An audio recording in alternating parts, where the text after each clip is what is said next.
As you're working through your rendering, you will find that it starts to get very busy in the layers palette. So I'll just deselect these ants, select deselect, or Command D to deselect. On the layers palette, you can see that I've got quite a few layers. I've got a couple here that relate to the roof. So what I might do is create a folder. Down the bottom near the trash can, there's a little folder. And I'm going to call that roof.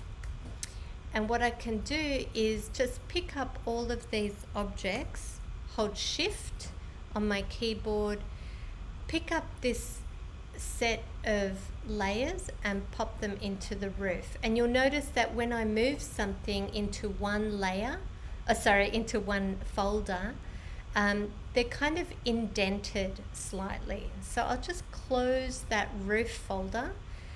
The objects are still there, but they're just contained within the roof folder. So it just makes managing your shapes a little bit easier, and when you need to find something, it's a lot easier if you've got folders. So this one, for instance, I might call Windows. What you do need to be careful of is the position of some of these. So you might find that if you move Window Front into the Windows folder and Window Far Left, for instance, into the Windows folder, you just need to make sure that these windows are actually sitting underneath all of these building shapes.